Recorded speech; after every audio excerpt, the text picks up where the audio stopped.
This year definitely looked different than what we thought and what we predicted. But for me, my focus has really brought myself back to my core community and those core people that I spend time with, and really focusing on deepening of those relationships. And I've really found that the reprioritization of my core community, my core family, has really been so enriching and nourishing in all areas.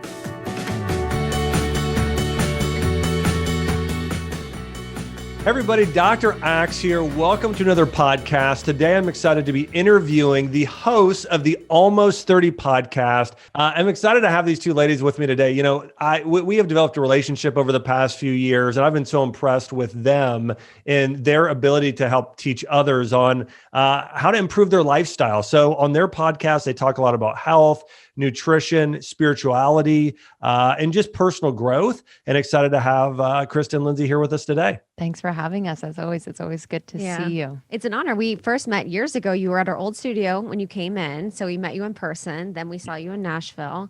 And it's, you know, we're doing our thing being digital, but wish we were in person for sure. Yep, I'm with you. I know I had a good time. I had a good time that trip in the Santa Monica, sort of Venice area, beautiful area there in California.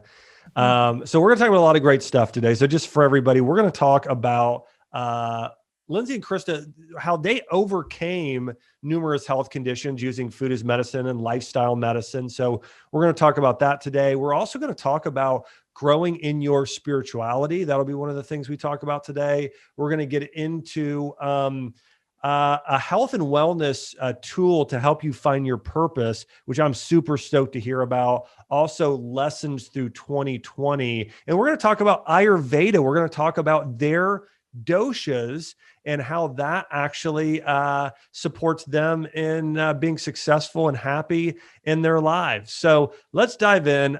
Lindsey, I'm going to start with you first. So we talked about this when I was on your podcast. You're wood element, or we think, okay? I'm wood, just like you, Dr. X. So anyways, all that being said, you know, we talked about you had some health struggles and overcame those, had victory over those. Can you talk to us about, hey, what were some of those health struggles and what were some of the things you started to do to heal yourself? Yeah, just to give a little bit of background, when I was at the height of some of these struggles, I was living in New York City. I was in, my mid-20s, and I was running myself into the ground. I was juggling, working at 3 different bars, and I was not getting enough sleep. I was drinking alcohol a lot. I didn't have a balanced diet. I was stressing about money. I was stressing about relationships, and really just felt completely out of balance. But I didn't have that awareness enough to make conscious changes and choices. I just kind of felt like I felt pretty hopeless, to be honest. And so actually, when I moved to LA, I was working for SoulCycle, and that was kind of my ticket out to LA. For some reason, LA just does this to you. You have the resources community and even just like being more connected to nature. I just felt a bit more aware of what my body was telling me and what I was seeing and feeling. So what I was seeing was and experiencing was intense acne around my jawline, cystic acne. It was kind of unpredictable. I tried to get to the bottom of it as to, was it at a certain point in the month? Was it after I ate certain things, drank certain things, feelings I was having? And I know it was a combination of a lot of those, but I was just completely out of balance. I was working out a ton. I was teaching 2 to 3 SoulCycle classes a day, working on top of that, auditioning, etc., and just feeling a bit out of control. And that was showing up as, inflammation in my body. And on top of that, I was just experiencing this extreme adrenal fatigue, which I know we talked about on our podcast with you. And that was affecting my digestion, my sleep, and really I was not motivated whatsoever to do what I really in my heart knew I wanted to do creatively and start projects and collaborate with people. I just felt like my spirit was so heavy. And so, thankfully through the podcast, we've been able to have conversations about Ayurveda and TCM and all of these things to really help me get to know my body. And so I started to learn about, the systems in my body that could be out of balance. And it's just really helped me to tackle the skin issue, which I'm on the other side of. I don't drink as much anymore. I really am obsessed with managing my stress, getting enough sleep, eating foods that are truly nourishing and balancing for me, eating intuitively, not restricting in any way that feels like I'm not getting, say, enough red meat or what have you. So, just that balance has helped my body to what it feels like to me is like come back down to earth. Yeah, I love that. So like today, like what does your diet look like? What are some of the things you'd say, hey, this is what I eat for breakfast, lunch, a few of the supplements you take? What are some of the things you did to overcome, acne and just feeling just generally imbalanced? Yeah, so what has really worked for me and what I do right now is I fast until about 11 a.m. So I give the systems in my body just a chance to rest. So from about 7 p.m. the night before to about 11 a.m. the next day, I'm fasting, I'm drinking water. I do love a bulletproof coffee in the morning. So that's, just adding those healthy fats. And it's a way for me to just kind of turn my brain on. And that works really, really well for me. I generally have 2 big meals a day with, intuitive snacking in between. And those meals generally include really good animal proteins like wild salmon or grass-fed beef or bison or organic free-range chicken. I really just kind of tap into what I need. I ask my body. And then I love my root vegetables and dark greens. And I like to keep it balanced. And I'm working on my hydration. That's one thing that I feel like is kind of constantly something I'm working on and out of balance. But generally, that's what my diet looks like. And then as of late, because of quarantine, my movement is pretty gentle. It's walking every single day, trying to get 10,000 steps. It's stretching, it's yoga, and I do low reps, heavy weight. I have some weights in my living room, and I Nice. just do my best. But rest is like kind of top of mind for me. I know my body responds really, really well to rest to balance out any stresses that I might have during the day. I love it. That's great. So Krista, how about you? What were some of the things you've struggled with and how did you overcome those? Yeah, so I think for me, my journey really, for the most part, was around my body and weight and, having disordered eating for most of my life. I grew up a small town in Ohio like you, and I just remember feeling like my understanding of health was related to whatever weight I was. So really anything that I was doing in the realm of health was to be thinner or to be less weight than I was at that time. So I experimented with diet pills for most of my life. I had a period where I was taking other people's prescription Adderall to try and lose weight. And I really just tried my best to continue to lose weight all the time, tried every single diet. And eventually, after moving from New York to LA, where I spent 2 years in New York really working out really hard, I was doing HIIT classes sometimes twice a day. I was taking diet pills and not nourishing or feeding my body in the right way. And when I moved to LA, my body just shut down and really had its response to that, which was an intense version of adrenal fatigue. And then my hormones were completely out of whack. I had really low testosterone. I had low progesterone. I had high estrogen. And I felt completely exhausted, unmotivated, depressed. And my body sort of did a boomerang where I was super lean. I was like 18% body fat at the time.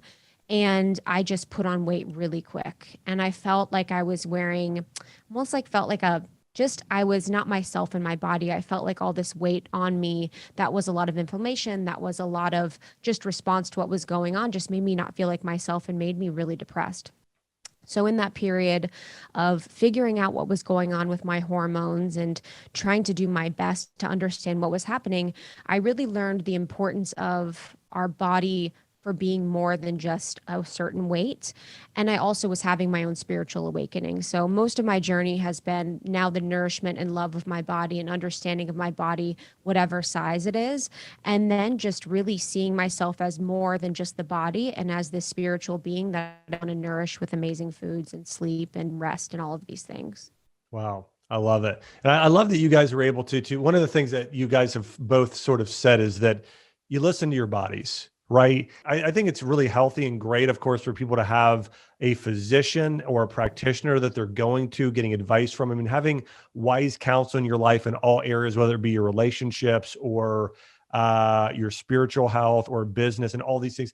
I think it's fantastic, but I do think there's something to be said about listening to our own bodies. We are all so unique. And that's one of the things that we learn, right? When we dive into TCM and Ayurveda and these ancient forms of medicine, it was everybody's a unique individual, and you should be, hey, working with a practitioner, but also you yourself becoming aware of what's going on in your own body. And one of the things I've heard you guys both speak on is Ayurveda and the doshas, and how, as you've learned about those, it's actually impacted the way you've taken care of your health, some of the things that you do on a regular basis. So I'd love to hear more about that as well. And just for everybody listening, in Ayurveda, so in Chinese medicine, you have the 5 elements, and that's sort of the, and that really guides a lot of, gives a lot of insight into individual needs, knowing what elements you are based in Chinese medicine. Well, in Ayurveda, you have the doshas, there's 3 of those. And with that, there are also specific dietary recommendations, things you should consider in terms of lifestyle, and it's Vata, Pitta, and Kapha. And so Lindsey, do you know of the 3 which you are, and I already know, but of the 3, which one you are, and then how does that impact? What are some of the things proactively you've done because of that? Yeah, I'll just start off by saying I'm not an expert, but we've had a bunch on the show, and I know you are one of them. But I am Vata predominantly, and that is associated with the element of air. And so when I am in balance, I am, highly creative. I love to learn really quickly and multitask and just have like a really open heart. It just feels like, yeah, I just know when I'm in balance, and that out of balance for me is anxiety and, forgetfulness. My mood seems to be fluctuating a lot. So whenever that happens, I know that I need to ground myself. And so, as far as foods, what that might look like is really warm, grounding foods. So root vegetables, like I love just give me a sweet potato. You know what I mean? I'm a happy gal, but just really grounding. Because if you think about like air, right? I'm like up in the clouds. It can be like wind. It can be just kind of like changing form. You never know quite where you're going to go. So if I'm feeling a little bit too air and out of balance, I bring myself down with, really warm, nourishing foods, and just like very calm activities. So, like I said earlier, I was, teaching Soul Cycle, and I was just generating a lot of heat in my body. And so I was kind of leaning towards Pitta, which is more fiery. And I noticed that imbalance in my body. I was experiencing more inflammation, even though I was working out probably 4 hours a day. I was kind of like holding on to weight, and it wasn't a lot of weight, but I just noticed, I'm like, dang, I'm working out a lot of shit.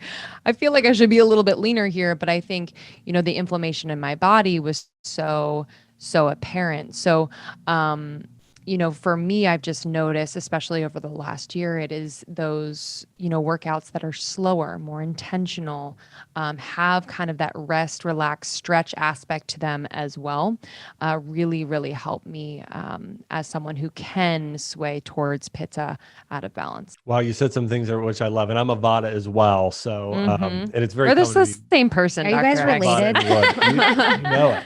So, man, I love this. So Vata, you mentioned air, and I even love to use the word sway, like a tree wood element sways. But I think that's great. Anyways, I think it's great. You said a few things. You felt ungrounded, mood fluctuations, but again, grounding those root vegetables and foods were something that helped. Calming activities, I think, are really important. And then, yeah, Vatas are susceptible to heat, especially in the liver, which is what causes, acne, those sort of things too.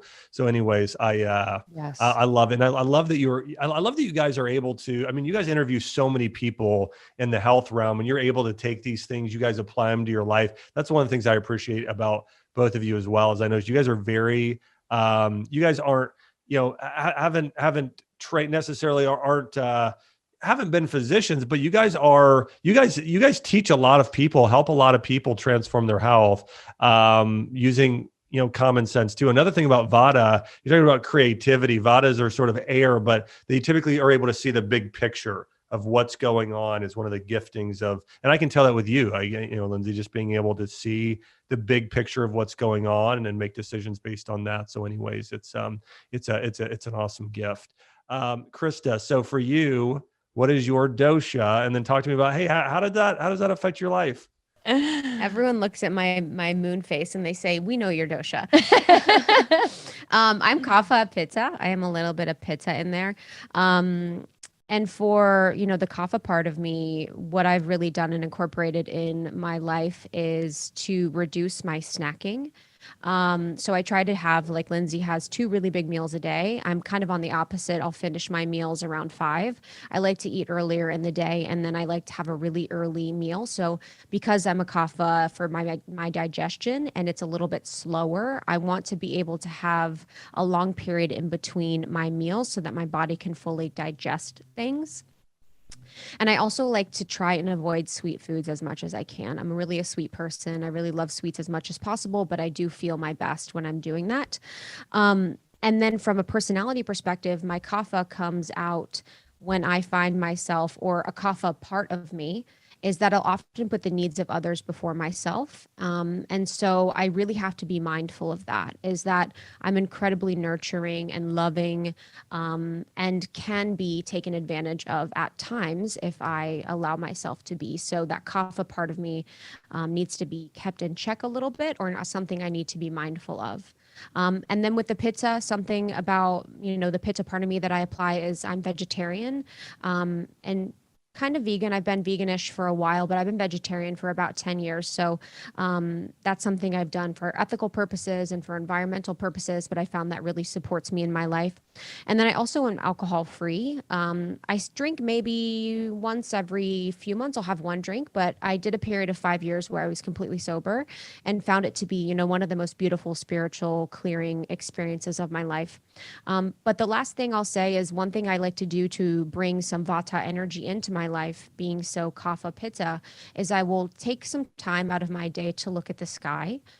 So I'll try and bring that air energy, that sky energy to me by taking a few seconds, relaxing my eyes, looking out in the distance, and really just looking into the sky. I love it.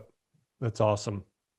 So from a dietary, so one of the things you mentioned that's unique to Kapha is not snacking throughout the day, and this really comes down to metabolism. Vatas tend to have something to where their metabolism is typically higher. Kaphas are typically a little bit lower. But in terms of what you're eating in diet, so snacking does not do well with Kapha, as you mentioned. What are some things too in terms of like exercise? Like, what do you feel like works for you and for the Kapha type for fitness? So when I was healing myself from my hormone journey and my adrenal fatigue, I really had to stop doing intense cardio-based workouts and HIIT, which was really hard for me. But I stopped that almost completely and incorporated a lot of weight training. And that was really helpful for increasing my testosterone and then balancing my estrogen, progesterone level, and then even my cortisol level when I was working out in the morning. So I did that for quite a period of time. But I find that yoga is really helpful for Kapha body types. It's really helpful for me when I'm just walking and stretching. But I do really like to weight train at least 3 times a week if I can. But I switch up my workouts. I like to be intuitive and see what I'm really feeling. I've gone through periods of Pilates. I've gone through periods of yoga, running. I've really done it all. And I kind of just like to go with the flow with my workout and not be too forcing myself to do a certain thing. Yeah, no, I think that's great. I think Kapha body types, we have some of our closest friends live a couple doors down, and one of them, she was an Olympic gymnast. and she is a Kava. She's an earth type, similar to you. And with that type, it's very important to work your legs. Actually, that's the muscle group, the quads and hamstrings. And so doing like things in yoga where you're really engaging those legs and glutes, and then doing any sort of strength there is really important. So anyways, I love how in tune you guys are with your bodies, and makes total sense. One of the things, switching gears a little bit, obviously 2020 was a crazy year. And I know you guys are in California, which, by the way, just a side note, I mean, you guys are going to be the only ones left soon, because I know. the amount of people that are moving that I know to Nashville. I just have another person who I know who's just an incredible individual, but she just, they just moved here a couple of days ago. Anyways, I know California is a beautiful area. Chelsea and I love to visit because of just the beauty there of California. But all that being said, 2020 was a stressful year. And my point there was certain areas even more than others. I know a lot of people that I've talked to, friends of mine in California, just really felt the stress of not having, to the degree, the community. That's one of the things I kept hearing, was we weren't able to see our loved ones or people we care about. I feel less sense of a community. What are some of the things you guys did during that time? And what are some things maybe you realized, or areas you grew, or just any realizations in 2020 in regards to things you started doing for your own health, and just even the importance of community for our health? Yeah. And just so you know, I had our psychic Kiki yesterday was like, you should move to Nashville, because I was Lindsey and going to I say, are you guys moving to Nashville?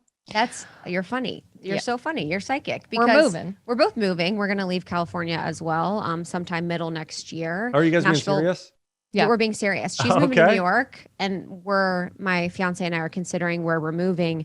And we love California. It's the most beautiful place on earth. It's incredible. It's super special. And the people here that we've met have absolutely changed my life and up-leveled everything that I know. But I think it's just time for us to move on.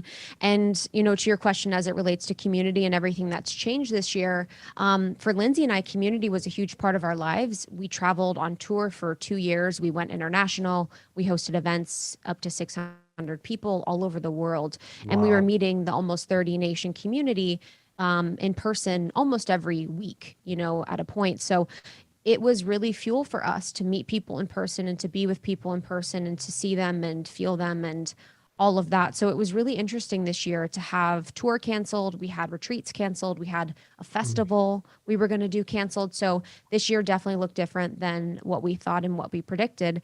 But for me, my focus has really brought myself back to my core community and those core people that I spend time with, and really focusing on deepening of those relationships. So that's Lindsey, that's my fiance, that's those friends that are very close to me, and really focusing on the depth of those rather than meeting tons of people, going to tons of events, doing all these things. And I've really found that the reprioritization of my core community, my core family, has really been so enriching and nourishing in all areas. And I'm really glad that I've had that time to really just solidify the depth of those relationships that hopefully I'll have forever. And this year has just helped us to get really clear on what community actually means, what friendships, what we want friendships to look like and feel like. I think that's really important, because I think sometimes, I'm going to speak from my own experience, I can enter into friendships and into any relationship really, and kind of lose myself, because I am a giver. We're both kind of like givers. And there are moments where I feel like in my life I've really settled and or abandoned myself in moments. And so what I really value in community and in one-on-one relationships is that ability to do what's best for me and have that be received as best for everyone. Because I pray that anyone that I am friends with would speak their truth to me, do what's best for them, and have that be a way in which we only get closer. Does that make sense? It's like this respect for the individual and their experience and what they are moving and growing through that I just value so, so much. I don't want to be friends with exactly me, right? Like, sure. I really want to live and breathe and like learn more about love and God through these relationships that are different than my experience and are mirroring to me how I want to show up in the world too, which is just to be myself, to be truthful, to be loving. Yeah, and I think it's a good point in terms of this point that I take is that it supports your own growth. I mean, if you can only tolerate people and only see the point of view of somebody that has your identical viewpoint, that's a pretty shallow person, I think, and that lacks humility. So I think, walking in humility, you're going to realize, like, I can learn from a number of people, and somebody who, if people that have been in different financial situations growing up, different levels of opportunity versus others, I think, it's important to understand somebody's perspective. And I think also when you understand somebody's perspective, you're better able to serve and love them as a friend. So anyways, I'm in tune with what you're saying. Yeah, that's been a huge thing for us in our community this year, is like being able to be quiet enough with yourself and in solitude enough to process your own emotions so that you can hold the emotions of others, or you can hold the emotion of what's going on.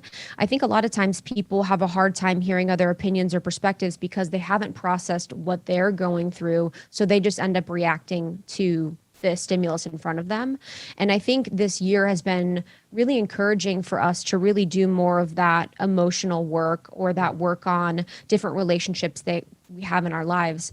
As an example, I've really worked on my mother wound. I grew up in a relationship with my mother that was really challenging for me and was spiritually damaging and emotionally damaging. And this year I really focused on putting a lot of time and attention to healing that wound and that relationship. And in doing so, I'm able to approach my female friendships better. I'm able to approach our relationship better. So by processing my own emotions, I'm able to see and love and respect others that maybe I don't agree with, or maybe don't have the same exact perspectives as me. I mean, I think that's so inspiring because the number of people that go through life and never address things from their past, those hurts and traumas we've had in the past, and don't take time to heal. We see that in relationships. When you're in a conversation with somebody and they're lashing out at you, you can either take it personally, or you can realize, oh, no, that person has a hurt and they don't know it, and they're projecting that on you. But I do think, and just I'll share, like I did this in my life. I did this really twice, once in college and once it was probably 12 years ago now, but I really went through and took took a few months and actually did a couple weekend retreats and went through and examined myself and my life and past hurts growing up and things from parents and coaches and all those things. And just I kind of had went through just some exercises and counseling of just breaking free emotionally and spiritually. So anyways, for me, like, I know it was such a freeing experience and feeling like, okay, I feel good to continue to grow and move forward in my life. And a lot of times you have all these things from our past that just kind of we hold on to, and that we don't realize it's why we're treating somebody negatively, or why we have a bad attitude about something where it's hurting relate. So anyways, Chris, I just love that you were, because that takes courage. A lot of people, again, don't do it because it's hard. It's hard to confront all of those things. One of the things I love that I can tell about both of you is you guys are people of purpose. You guys are very, you just don't want to float through life, right? I know that you guys really want to be able to get the end of your life and say, you know what, I ran a good race. I made I blessed people. I loved people. I had deep relationships. I had deep impact. And I know you guys are also focused on sort of monitoring, hey, how are you doing with your purpose and finding your purpose? So I wanted to ask you about, one of the things I wanted to ask you about is, I know you guys are familiar with a health and wellness tool that really helps people in finding what that purpose is. Yeah, we talk about purpose a lot. And, what I will say just out the gate is there's a pressure that comes with that question. What is your purpose? And I think the pressure of that question oftentimes kind of knocks people off the God-given path to discover it.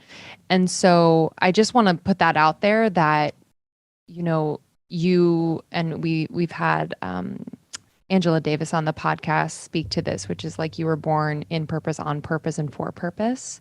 And so part of my journey with purpose is knowing that, is not focusing on this gap between me and the purpose, right? Like not focusing on the lack of, where I was created in purpose and on purpose. And if I am true to myself, true to God, that I will be given and shown exactly what I need to in order to connect with that like divine path. And, we could tell you our story, but I'm sure, you can read about that somewhere. But truly every part of our path, especially with Almost 30, has been so guided.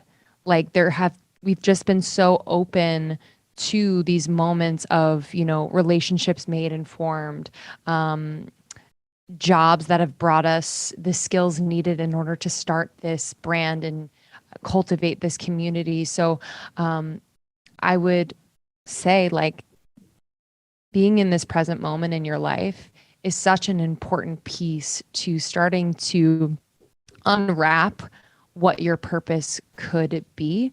You are not in the place you are on accident. And so start to look around, like what relationships have been brought to your life? What challenges have come up? What shadows have arisen within your everyday that you could start to work with and possibly uncover a part of yourself that is just so bright, so shining, and could be that purpose that you've been looking for. Mm-hmm. Yeah. And when I think about, purpose, there's a few ways that I always suggest people to help find their purpose, and those are prayer and meditation. And meditation has been the number one spiritual tool for me, the number one physical tool for me. It's changed my personality. It's changed everything about me. And in meditation came prayer. So in that conversation with God, it's really allowed me to just be more in service and know that I'm divinely guided and supported. So I always suggest those two as our main suggestions for people when they want to find their purpose. But we also like to look at, three different things when people are thinking about their purpose and trying to find their purpose. Oftentimes people can find their purpose through whether it's something that they were born with, they want to be a teacher, they want to be a doctor, they've known their whole life. So some people are like that, their purpose, they've known their whole life. There's other people that find their purpose through trauma or pain. And I think for me, when I think about Almost 30, this was actually born through a really challenging time that Lindsey and I were both going through, that we came together and created this really beautiful thing. So ours was sort of born through pain. And then you can also find it through a change that you want to see or something that you want to create that doesn't exist. So oftentimes people go out in the world and they maybe see a gap in technology, in business, and life, and they want to be the one that's going to serve that or fill that. And then there's also finding your purpose through joy, finding your purpose through living in the present moment, enjoying the present moment, and living in as much joy as possible. Because when we get to the end of our life and we look at how much purpose we've fulfilled or how much we've done, it really is how much joy that we've brought in our life. And sometimes we think that purpose brings us to joy, but we really can just have joy at the beginning instead of going through the process of purpose anyway. And I don't think purpose is always going to be the thing that makes you the money. Yeah. Or, that paycheck that supports you.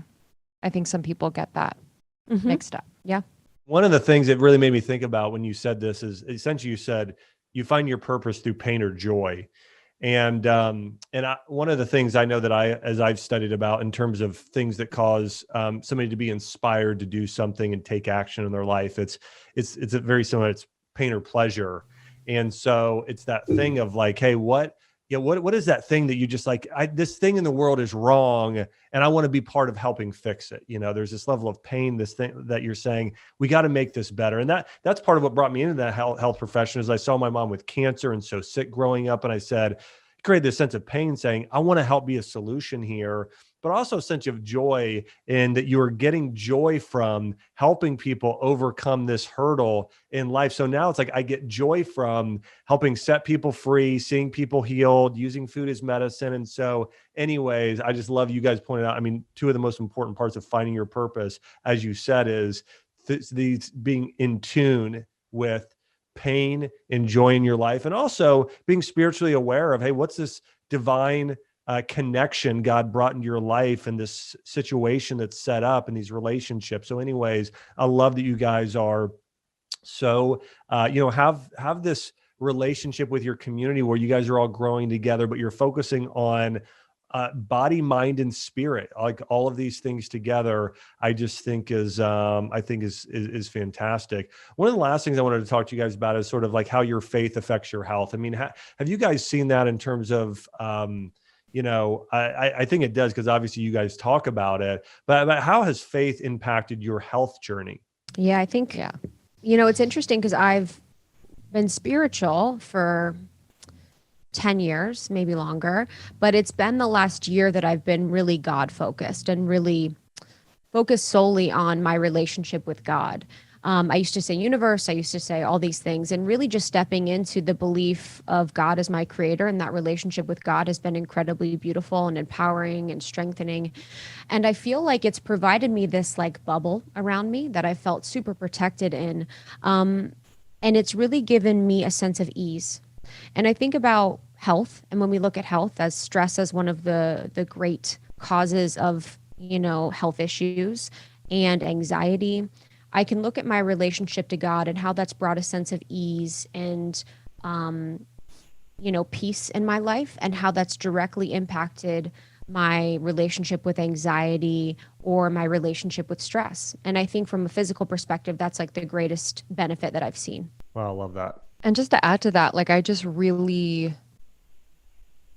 see myself as God, and I see my body as like just perfectly created. So if something comes up like anxiety or like acne or anything that maybe is out of balance, I have that relationship with my body because I have that relationship with God. So I know that there is a message there, and that something is being brought to my attention for a purpose, just like anything in life, anything that might be challenging or painful.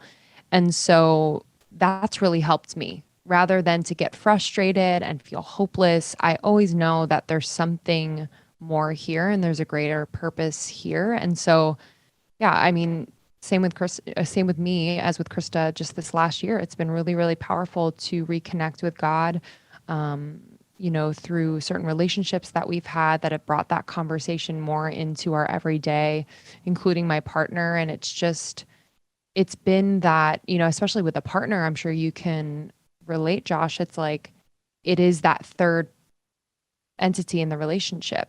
And so it's like your partner, and here's God. And it really is this team effort. It's not you against your partner. You can lean on that greater power. And so that's been really healing for me, especially in the relationship space, which inevitably affects my health. I just feel healthier because of that. Oh, yeah. I mean, healthy relationships are so important. Again, I think, as we're talking about purpose, I know for me, it's really love God, love people, bring heaven to earth. And I think, I think about this with Chelsea and I, God is at the center of our relationship. And that's what keeps us, I know when I was on your podcast, we talked about this a little bit, but like, how do we raise our daughter, Arwen? Well, we both know we're both committed to raising her the way God wants to, the way that's written in the Bible. And so it just gives us a exact, like, knowing like, hey, it gives us a guiding point of how we do everything in our life. And it's so important. I love that. Hey, I want to encourage everybody. And first off, I've loved chatting here. I love talking about, we've covered everything from Ayurveda to finding our purpose to you guys having an incredible health journey of you guys healing yourselves and just being very intuitive and knowing what your body needs. And so want to encourage everybody, check out the Almost 30 podcast. You can also go to almost30.com. And Lindsey and Krista have really focused on really supporting their community in growing in numerous ways. And so even if you go to their episodes on Almost 30, you'll see they have self/personal development, health and wellness, spirituality, entrepreneurship, if people want to grow their business in a powerful way and doing it with purpose. And so, they have done an incredible job of being able to serve people and support a community. And that's one of the things I love too. It's not just, hey, they're trying to get information out there. They're trying to really support a community of people who want to grow together and support each other as a community, which I think is so, so important. especially today. We're more virtual than ever before, but I think we still have the power to support each other more than ever before in these various ways. So anyways, all that being said, check out Almost 30, especially check out their podcast. Their podcast has been featured all over the place. Super, super popular podcast. And I want to say thank you to Lindsey and Krista from Almost 30 for being on the show today. Thank you, Dr. Thank X. you so much. Listen to our episodes with you first. Those are the best. Love it. Hey, thanks so much. I'm honored. And hey, guys, we'll be back next week with another podcast. Thanks for listening. This podcast is for information purposes only. Statements and views expressed in this podcast are not medical advice and have not been evaluated by the Food and Drug Administration. Opinions of guests are their own, and this podcast does not endorse or accept responsibility for statements made by guests. In some cases, individuals on this podcast may have a direct or indirect financial interest in products or services referred to herein.